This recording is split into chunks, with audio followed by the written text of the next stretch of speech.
ಸ್ನೇಹಿತರೆ ನಮಸ್ಕಾರ. ನಮ್ಮ ನಾಡು ನುಡಿ ಯೂಟ್ಯೂಬ್ ಚಾನೆಲ್ಗೆ ಸ್ವಾಗತ. ಶ್ರೀ ಸದ್ಗುರು ಚರಿತ ಲೀಲಾಮೃತ ಅಧ್ಯಾಯ 8. ಶ್ರೀ ಗುರುಭ್ಯೋ ನಮಃ. ಕೃಷ್ಣಾ ತೀರದ ಕುರುವಪುರದಲ್ಲಿ ಗುರುಗಳು ಶಿವನ ಆರಾಧಿಸಿ ಭಕ್ತರನ್ನು ಹರಸಿ 3 ವರ್ಷವಾಗೆ ಶ್ರೀಶೈಲಕ್ಕೆ ಬಂದರು. ಮಲ್ಲಿನಾಥನ ಭಜಿಸಿ ಸದ್ಭಕ್ತರನ್ನು ಹರಸಿ 4 ತಿಂಗಳು ಕಳೆಗೆ ನಡೆದರು ಕುರುಗಡ್ಡೆಗೆ. ಕುರುಗಡ್ಡೆಯೇ ಕುರುವಪುರ ಕ್ಷೇತ್ರ. ಶ್ರೀವಲ್ಲಭರು ನೆಲೆಸಿಹ ಕೃಷ್ಣೆಯ ತಟವು ದತ್ತ ಅವತಾರಿಯ ತಪೋಭೂಮಿಯು ಔದುಂಬರ ಪಾದುಕದ ಗುರು ಸನ್ನಿಧಾನವು.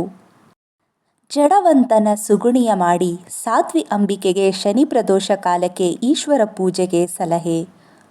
ಹುಟ್ಟಿದ ಮಕ್ಕಳು ಸಾಯುತ್ತಿರಲು ಉಳಿದೊಂದು ಕರ್ಮಕ್ಕೆ ಜಡವಂತನಿರಲು ಆಸರೆಯ ಪತಿ ಅಸುನೀಗಿರಲು ಅತಿ ನೊಂದಳು ಸಾಧ್ವಿ ಅಂಬಿಕೆಯು.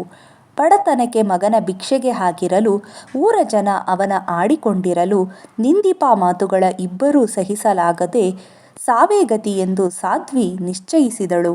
ಸಮಾಧಿ ಹೊಂದಲು ಕೃಷ್ಣೆಯ ತೀರದಲ್ಲಿರಲು ವಲ್ಲಭರು ಕಾಣೆ ನಮಿಸೆ ಬಳಿ ಬಂದಳು. ಸಾವು ಅಂತಿಮ ಅಲ್ಲೆಂದು ಬುದ್ಧಿವಾದ ಹೇಳೆ ಮಗನ ಉದ್ಧಾರಕ್ಕೆ ಗುರುಪಾದಕ್ಕೆ ಎರಗಿದಳು. ಇಂತಹ ಸುತನು ಇನ್ನಾರಿಗೂ ಬೇಡೆಂದು ಮುಂದಿನ ಜನ್ಮಕ್ಕೆ ನಿಮ್ಮಂತಹವನೇ ಬೇಕೆಂದು ಪಾದಕ್ಕೆ ಹಣೆ ಇರಿಸಿ ಬೇಡಿ ಬೇಡುತ್ತಲಿರಲು ಒಪ್ಪಿ ಕರುಣಾಮಯಿ ಅವಳ ಹರಸಿದರು. ಗುರುವಿನ ಹಸ್ತವು ದಡ್ಡನ ಶಿರಕ್ಕೆ ಸೋಕೆ ಶಾರದೆಯು ನೆಲೆಸಿ ಸುಗುಣಿಯಾದನು ಮುಂದಿನ ಜನುಮಕ್ಕೆ ಎನ್ನುತ್ತಾ ಸುತ ಬಯಸೆ ಶನಿಪ್ರದೋಷ ಕಾಲದಿ ಈಶ ಪೂಜೆ ಹೇಳಿದರು. ಶನಿಪ್ರದೋಷ ಕಾಲದಿ ಈಶನ ಪೂಜೆಯ ಫಲ.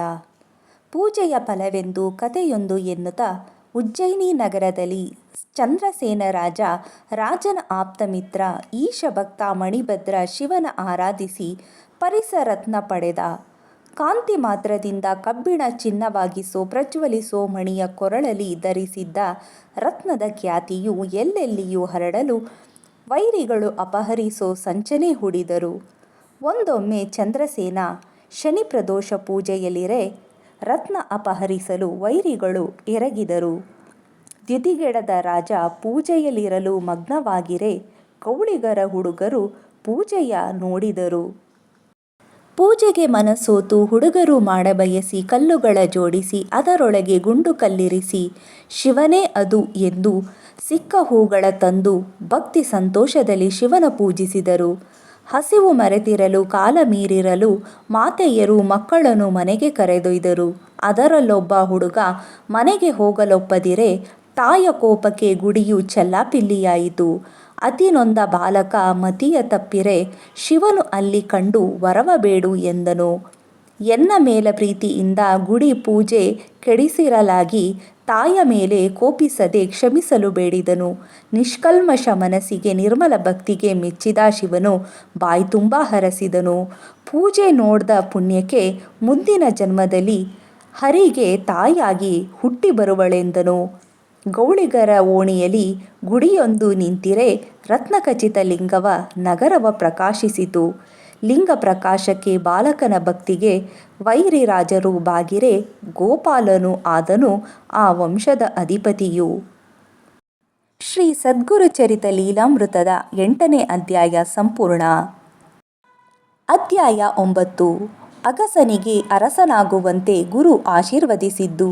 ತ್ರಿಮೂರ್ತಿ ಅವತಾರಿ ಶ್ರೀಪಾದ ಶ್ರೀವಲ್ಲಭರು ಸಾಮಾನ್ಯ ಮನುಜರಂತೆ ಕುರುವಪುರದಲ್ಲಿದ್ದರು. ಕೃಷ್ಣೆಯಲ್ಲಿ ಅನುದಿನ ನಿತ್ಯ ಕರ್ಮ ನಡೆದಿರಲು ಕಾರ್ಯನಿರತ ಅಗಸನೊಬ್ಬ ಚರಣಕ್ಕೆ ಎರಗಿದನು. ಗೌರವ ವಿನಯತೆಗೆ ಗುರುವು ಹರಸಿರಲು ಪ್ರತಿದಿನ ಗುರುಮಠದ ಸೇವೆ ಮಾಡಿದನು. ಒಂದೊಮ್ಮೆ ರಾಜವೈಭವ ಕಣ್ಣಿಗೆ ಕಾಣಲು ಅದಾವ ಗುರುಕೃಪೆಯೋ ಎಂದು ಮನದಲ್ಲಿ ನೊಂದನು. ಎನಗಿಂತ ಸುಖವು ಇಲ್ಲೆಂದು ಮರುಗುತ್ತ ಬೇಸರ ಮನದಲ್ಲಂದು ಗುರುವಿಗೆ ನಮಿಸಿದನು. ವಿಚಲಿತ ರಜಕನ ಗುರುವು ಪ್ರಶ್ನಿಸಲಾಗಿ ಮನದ ಮಾತನೆ ಗುರು ಮುಂದೆ ಆಡಿದನು. ಮಲಿನ ಮನವನ್ನು ನಿರ್ಮಲವಾಗಿಸಲು ಮುಂದಿನ ಜನ್ಮಕ್ಕೆ ರಾಜಪದವಿ ಹರಸಿದರು. ಗುರುವಿನ ಕರುಣೆಗೆ ಪಾದಕ್ಕೆ ಎರಗುತ್ತಾ ಗುರುಚರಣ ದರ್ಶನವ ಮುಂದೆಯೂ ಬೇಡಿದನು. ಜನುಮ ಜನುಮಕ್ಕೂ ಗುರುಕೃಪೆಯ ಬಯಸಿರಲು ಅಂತ್ಯಕಾಲಕ್ಕೆ ತಮ್ಮ ದರ್ಶನ ಎಂದರು. ಅದೂ ಯತಿಯಾಗಿ ನಾ ಇರುವೆನೆಂದು ರಜಕಗೆ ಅಂದೇ ಇಹಬಂಧನ ಬಿಡಿಸಿದರು. ಕುರುವಪುರವು ನೆಲೆಯಾಗಿ ಯತಿಗಳು ನೆಲೆಸಿರಲು ಭಕ್ತರ ಸಂಕಟವು ಗುರುವಿನಿಂದ ದೂರಾಗಿದ್ದವು. ಮುಂದಿನ ಅವತಾರಕ್ಕೆ ಕಾಲ ಬಂದಿರಲು ಕೃಷ್ಣೆಯ ಒಡಲಲ್ಲಿ ಗುರು ಅದೃಶ್ಯರಾದರು. ಕುರುವಪುರವೇ ಯತಿಗಳ ಕ್ಷೇತ್ರವಾಗಿ ನಿರ್ಗುಣ ರೂಪದಿ ಗುರು ನೆಲೆಸಿಹರು. ಬೇಡಿದ ಈಯುವ ಕಾಮಧೇನುವಾಗಿ ಕಣ್ಣಿಗೆ ಕಾಣದೆ ಭಕ್ತರ ಕಾಯುತ್ತಲಿಹರು. ಶ್ರೀ ಸದ್ಗುರು ಚರಿತ ಲೀಲಾಮೃತದ 9ನೇ ಅಧ್ಯಾಯ ಸಂಪೂರ್ಣ. ಸ್ನೇಹಿತರೆ, ಸದ್ಗುರು ಚರಿತ ಲೀಲಾಮೃತ ಪುಸ್ತಕ ನಿಮಗೆ ಬೇಕಾಗಿದ್ದಲ್ಲಿ ಡಿಸ್ಕ್ರಿಪ್ಷನ್ ಬಾಕ್ಸ್ನಲ್ಲಿ ಕೊಟ್ಟಿರುವ ದೂರವಾಣಿ ಸಂಖ್ಯೆಯನ್ನು ಸಂಪರ್ಕಿಸಬಹುದು. ಸ್ನೇಹಿತರೆ, ನಿಮಗೆ ಈ ವಿಡಿಯೋ ಇಷ್ಟ ಆಗಿದ್ದಲ್ಲಿ ಲೈಕ್ ಮಾಡಿ, ಶೇರ್ ಮಾಡಿ ಮತ್ತು ಕಮೆಂಟ್ ಮಾಡಿ. ನಮಸ್ಕಾರ.